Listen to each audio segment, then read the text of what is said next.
Alright, welcome to my video about Bentō. This is a piece of software by Giorgio Sancristoforo, which I hope I'm pronouncing correctly. That is really cool. I discovered his software like a year and a half ago. I think it was around the time Ongaku came out, and I got this, Bentō, and Ongaku. And I've just kind of been playing around with them off and on since then. I haven't used them in many tracks. It's more just been something I kind of pick up and play around in for a little while. Although I believe possibly the first, Bumble is getting into something on my desk. I don't know what she's doing. Possibly the first time I used Bentō in a track was just in Teeth, the track I released a couple weeks ago. Towards the end of that track, there's a section where it's kind of going between like this drilling and then these gory impacts, and there's this noise background. During the drilling sections, that's one thing, but the noise background during the gory impact section is created in Bentō. Bumble, what are you doing?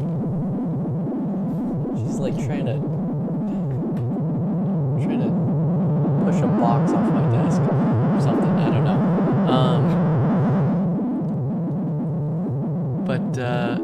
Yeah, I just wanted to kind of play around with it for a bit. This isn't really like a tutorial or anything, or just hopefully introducing it to some people and playing around with it for a bit.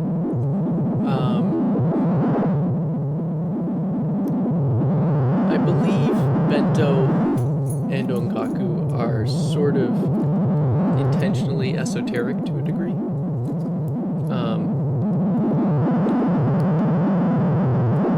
I think in the manual somewhere he says something like, don't worry about figuring out what everything does. Just have fun exploring it. Let me see, I can pull it up here. There we go.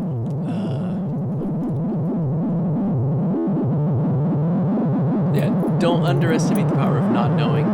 Explore, don't be shy. After all, it's not important to know the functions by memory if you use your ear. Because it's just it's a strange piece of software that is unpredictable, and even if you know what everything does technically, it doesn't really help you that much, because it's still very unpredictable. Like, knowing what everything does doesn't mean you have complete control over the result. So I read the manual. He goes through, and explains what everything does. And I read that around the time I got it, and I just kind of brushed up on it earlier. So I know sort of vaguely what everything does, but I won't be, I don't have complete insight into how everything works. But basically, it's broken up into these two lines, the red line and the blue line, which are mostly identical. There is this ring mod here that is exclusive to the blue line. I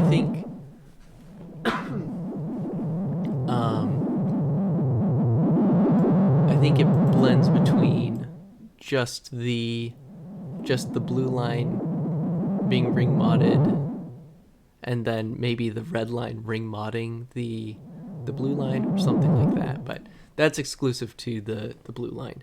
But other than that, I think they're identical.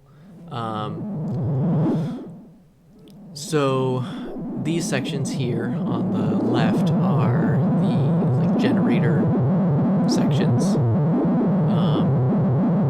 and then these sections in the middle are the filter sections, and then this on the right is like the envelope section, which is still, I still don't quite know exactly how. It's still kind of fiddly and strange. I mean, the whole thing is kind of fiddly and strange, and I think that's kind of the point. But it's a lot of fun to just sit down and play around with for a bit. So, let's see. Yeah, so we just got the blue line here.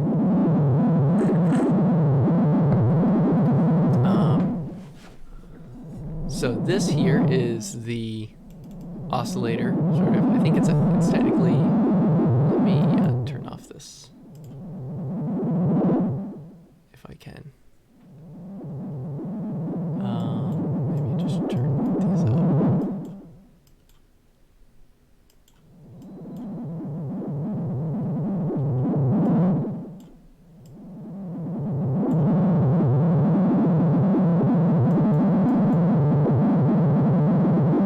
Okay, sure, that's good.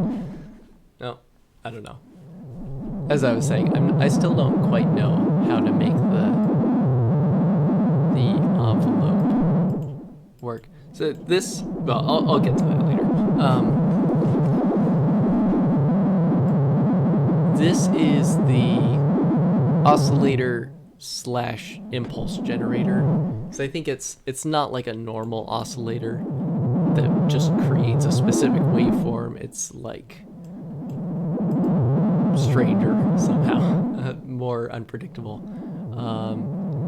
Then that gets modulated by these three knobs that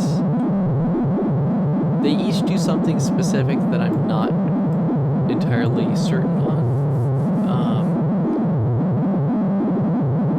But generally they introduce a lot of noise and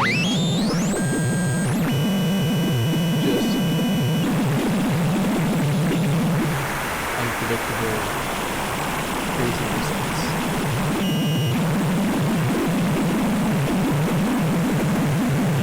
This is, I'd say, the main section where you get a lot of really strange, unpredictable variations.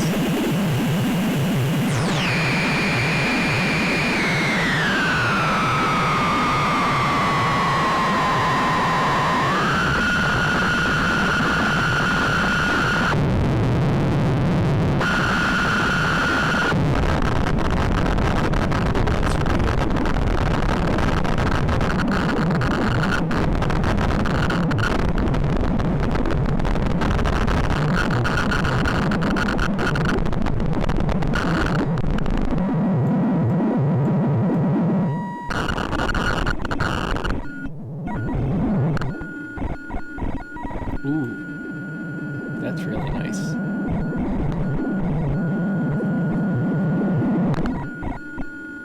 I really like that. Okay, so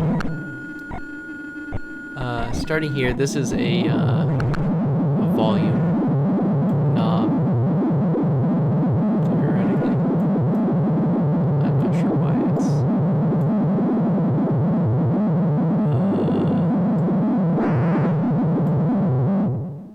Do we have what? I don't know where the sound is coming from.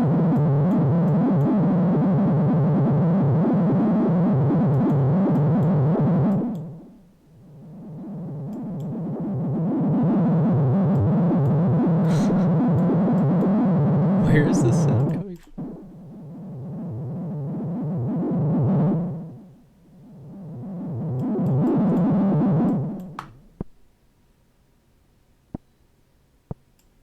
Huh.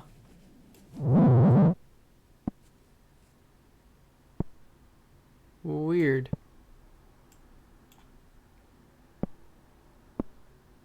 Well, that would explain why why these knobs weren't doing anything. I guess that was all being created by the red line. I'm not sure why it's audible at all. Let me just turn it down here. Anyway, turn the blue line back up. So, this controls the volume output from this section.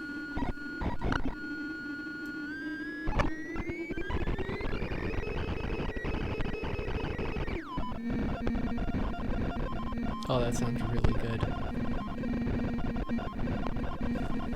This is a, you can have the red line modulate the blue line and vice versa, and you can have them cross modulate, which I'll play around with more later once we have both lines set up.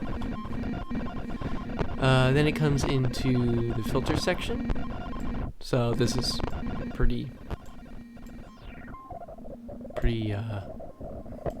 understandable filter resonance. And then this is saturation, this is gain, and this is feedback.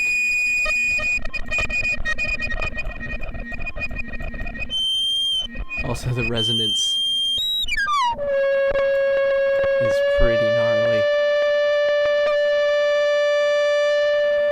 The resonance plus the feedback is, you can just scream, especially depending, if you have a, I've got a fairly soft sounding thing coming from this oscillator section, but if you have something harsher, it'll be pretty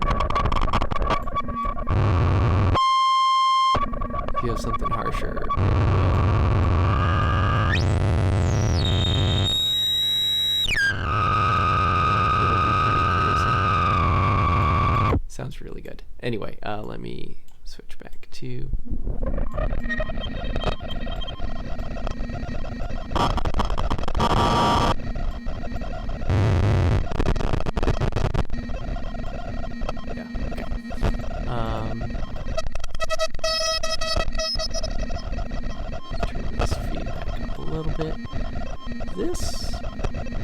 what is this? I don't remember. Let me see.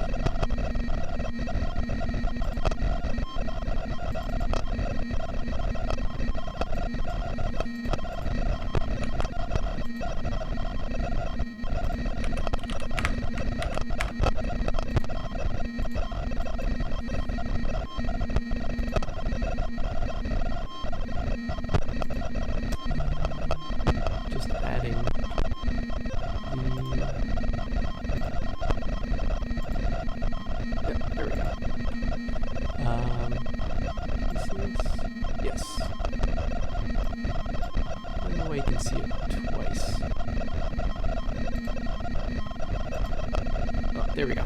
Okay. So let's see what that is.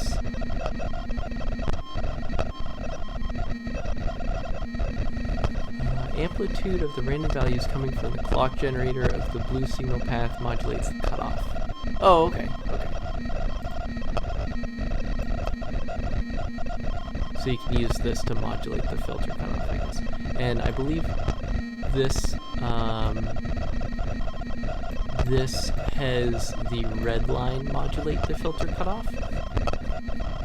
That's another thing we'll play around with more once the lines are set up.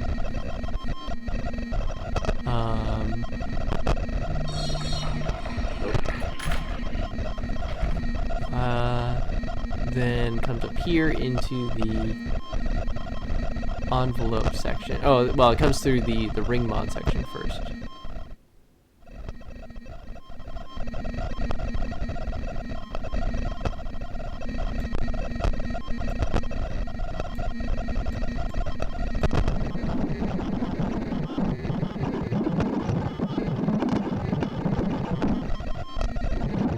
Probably play around with that more once we have the red line set up as well, so we can have the red line ring on the blue line.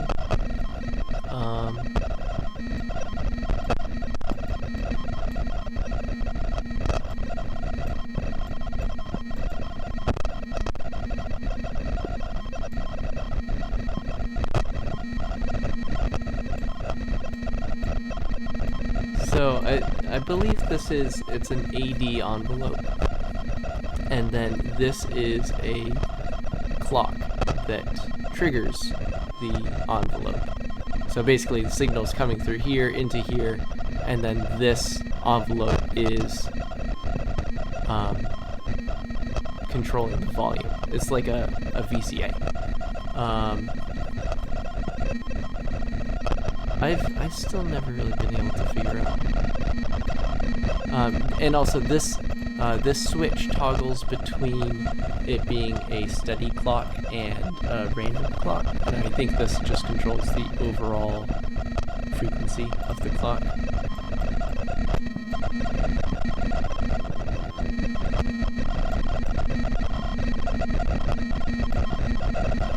I'll leave it there for now. It's a nice little section for the blue line. It's something I seriously, every time I play with Bentō, I get a completely different sound.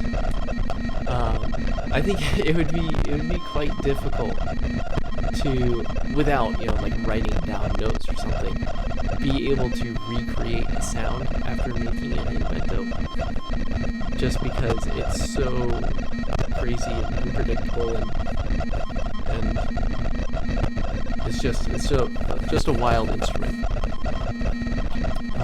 Okay, so I guess I'll move on to the red line now.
So I believe this is having the signal from the blue generator section modulate the filter frequency of the red section.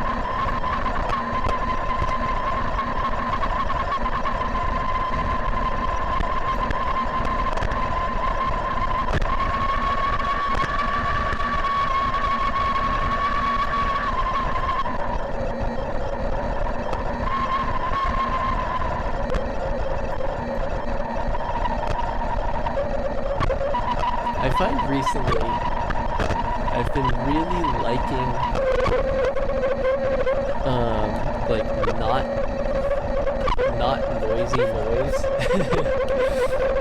I guess it's kind of what I'm tending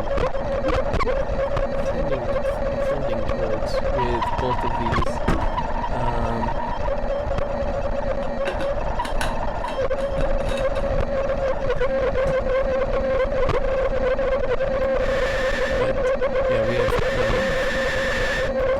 Room to introduce noise later on. Oh, that's right, I forgot about this. So this controls on both of them, and it blends. I believe it blends between this section and this going into the filtering section. So I think it's kind of like a dry wet knob for the whole filter section.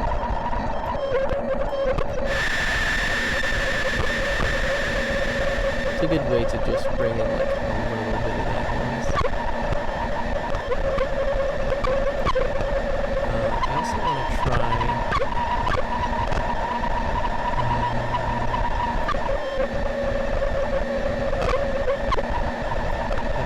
Let's see this.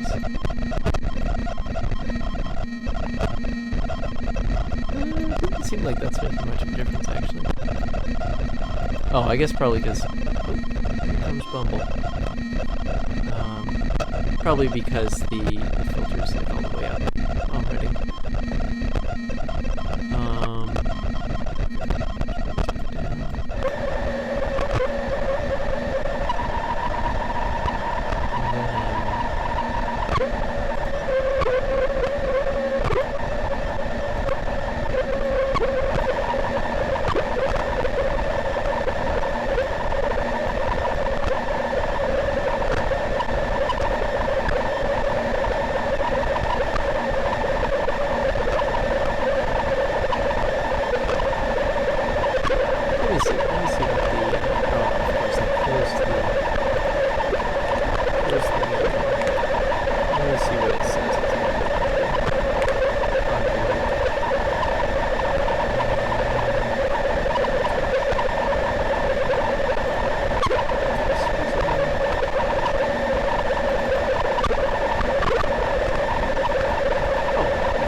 Bumble seems to have just discovered that she can sit on my lap and be pet.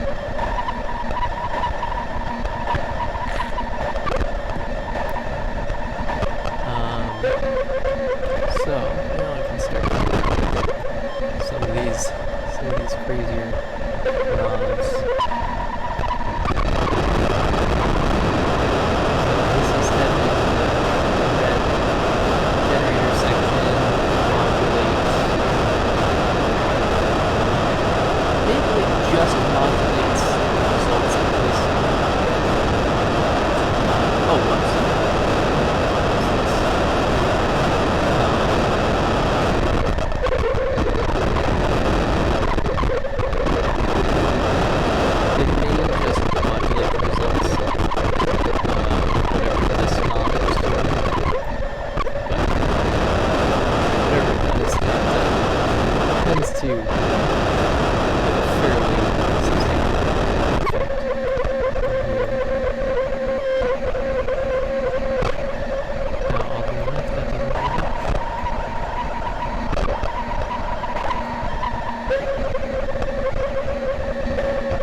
Let's change it a bit.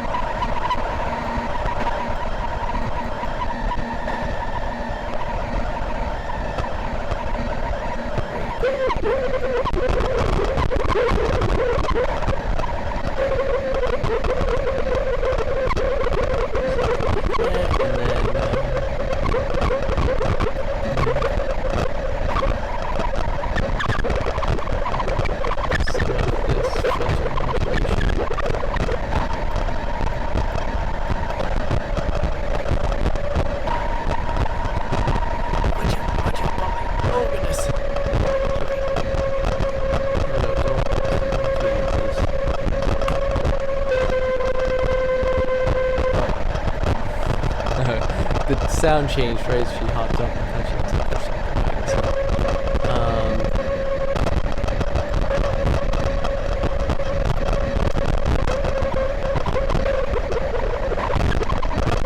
This sounds pretty good, I think.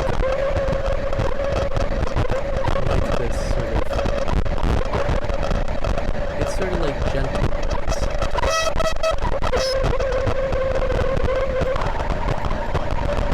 Yeah, it's very much noise still.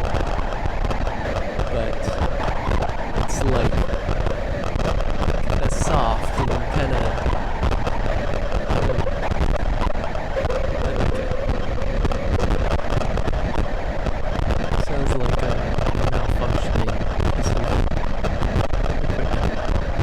Actually, it reminds me a bit of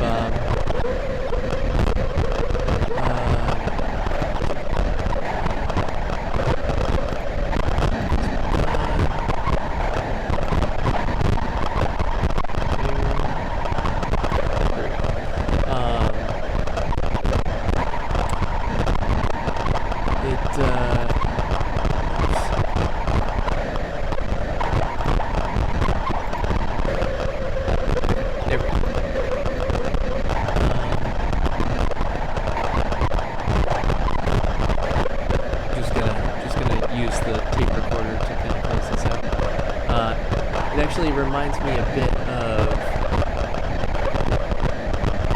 I used to have this... Well, actually, I still have it, but it doesn't work anymore. This Russian bootleg Game Boy Advance SP that was actually really, really cool. I have found them referenced. I think it was called like a game box or something like that. It was something, you know, you couldn't buy. It was, you would just find them on eBay or some sort of weird websites every once in a while. So it bumbles from me. That's the like.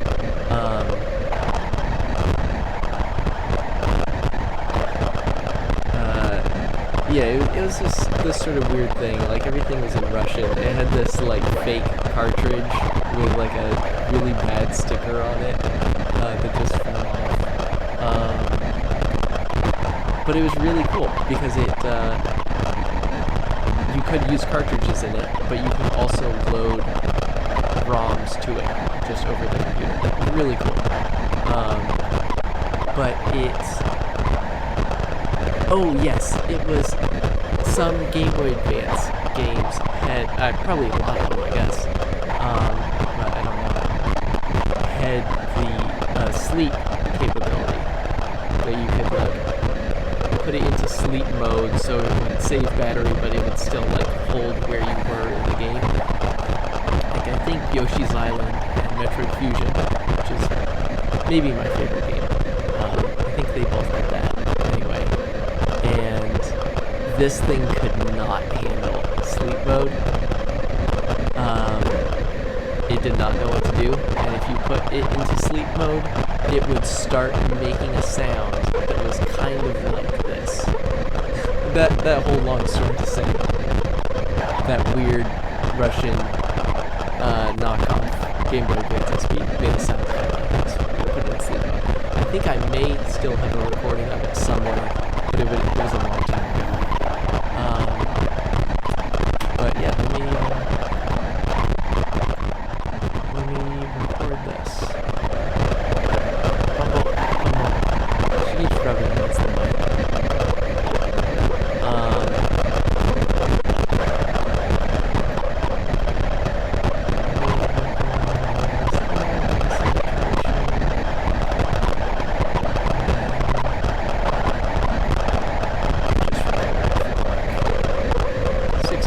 Actually, you know what? I am working on...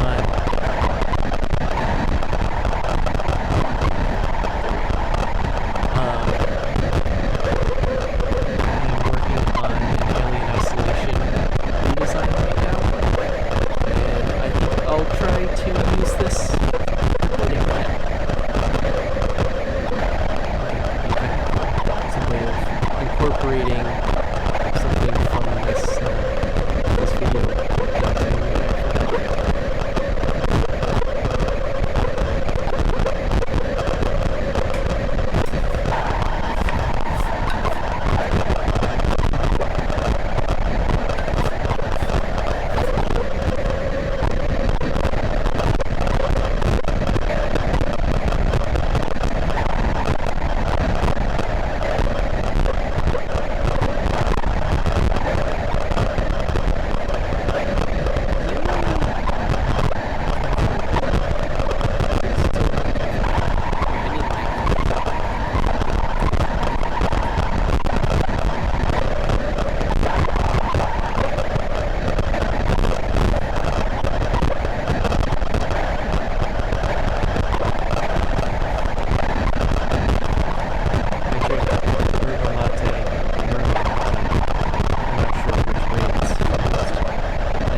So I discovered this around the time this came out, which has been goodness. What are you doing?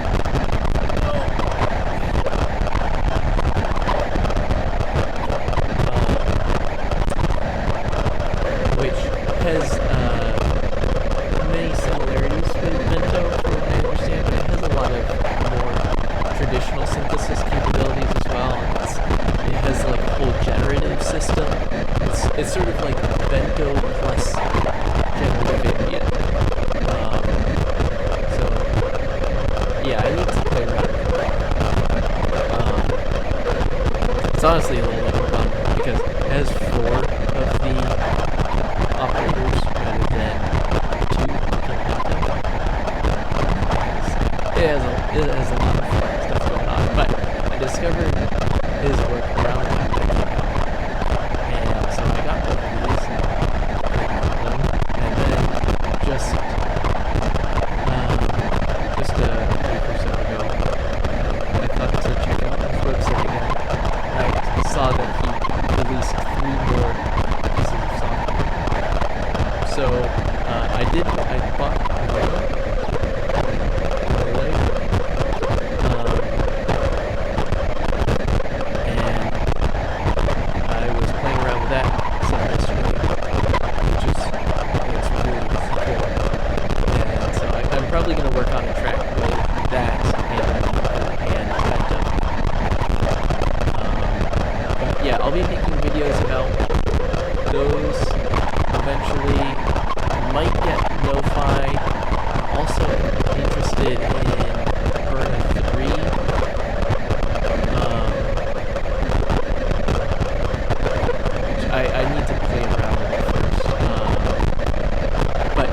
this is worth playing out.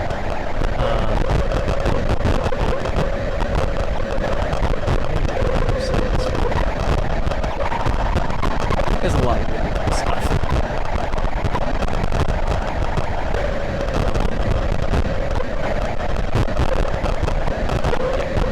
A lot of really cool pieces of stuff.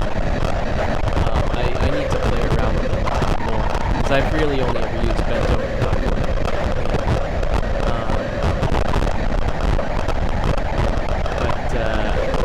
They're all really fun. They're all like $20 about. It's like $22 or something. I would really highly recommend getting them because they're really cool, and I mean there aren't too many pieces of software that are just like designed to make a sound like what you're hearing right now.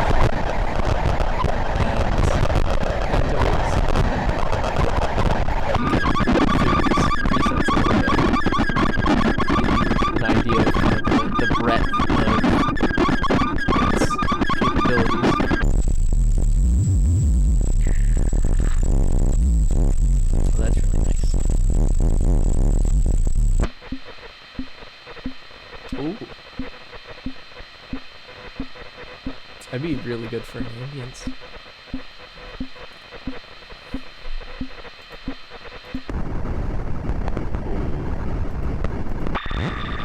It all sounds so good. It just sounds so good. So yeah, I would really highly recommend looking into that. I think that's about it. Thanks for watching.